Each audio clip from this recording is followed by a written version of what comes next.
Right, it's Mike from the Mike James Rock Show. The lads from Paris have joined me. How's it going, gentlemen? Good. How's it going? You guys smashed the main stage just now. That looked awesome from where we were. How was it for you? That was crazy. Yeah? That was very surreal. Yeah.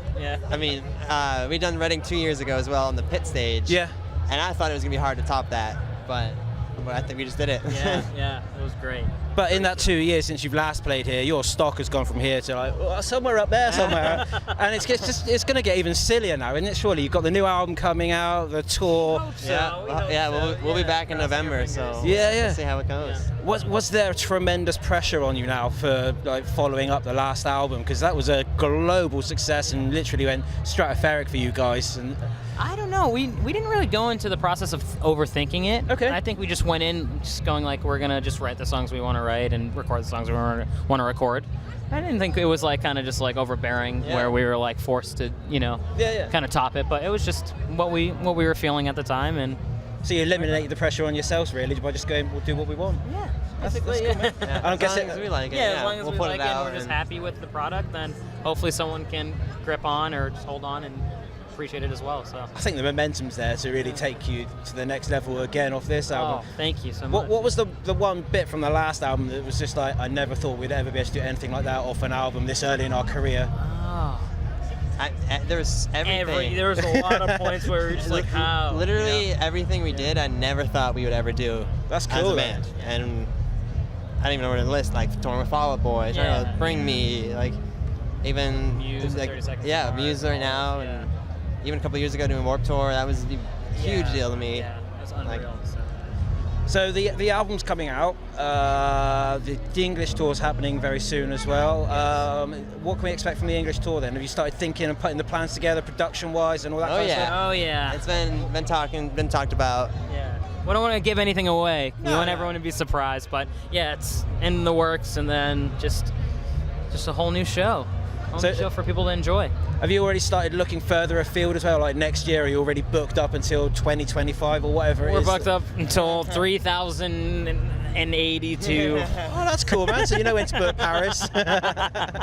I'll be just crutching along on stage next to Alex. It'd be like an episode of Futurama or something. There's Paris just in the background playing away, man. That'd be cool. Yeah. How was the writing process for you? We touched on the fact that you tried to take yourself away from the pressure and stuff. How was it just writing the tunes? Did they come naturally, or was it like a difficult process for this one? I mean, 90% of it was probably written while we were on the road. Oh, blimey. Okay. Touring on White Noise, and I'm gonna say most of it probably. Just a little bit was done in the studio. I think 1 or 2 songs we'd written in the studio. Yeah.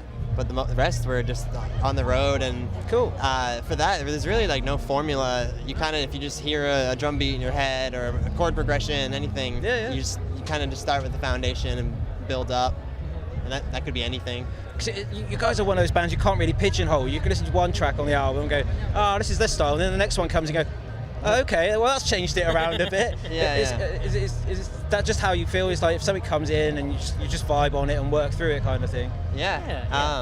And going into the record, we had maybe 10 to 15 extra songs that we, like just little ideas that we had thought about working on, and that was fun narrowing it down and like working on the ones that stuck out the most. And it was kind of like, we didn't intentionally make them different, but those just the ones that we liked the most. Like, are you making an effort to play all the tracks on the album live at some point over the next couple of gigs that you're doing, or is it just a case of bash out the hits and a couple of new tracks?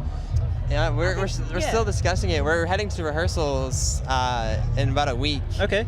And we'll have a bunch of days there to do every song and try to build a good set. Yeah. And we got to do a couple old ones. Yeah. So we'll see how much time we can do. And that's cool though. Are you working on videos? Is there a whole process now that you've got single releases, or are you just going to wait to see what fan favorites are and then see how the momentum takes that? Ideally, we would do a video for every song. Nice. And anytime we have time off, we're flying to our video director and doing videos. And you get time off? Time off? Yeah, right. What's that? It's like you guys always seem to be on it. Like, well, we had time off last year. Yeah, we had right after we recorded the record, we had a couple months off. Okay. And that was lovely, you know. had the holidays and stuff. Yeah. Because it's not going to happen now for the next 2 or 3 years, is it? It's like constantly on the road, yeah. The only time you sleep is on an airplane, right? Yeah, exactly. It's been an absolute pleasure catching up with you. I know it's always short and sweet at festivals, but good luck with everything, man. We're fans of you guys on the show and the sounds and everything that goes on around you guys. It's an absolute pleasure catching up with you. Thanks very much. Thank you so much. Meeting you. Cheers. Take care. Thank you.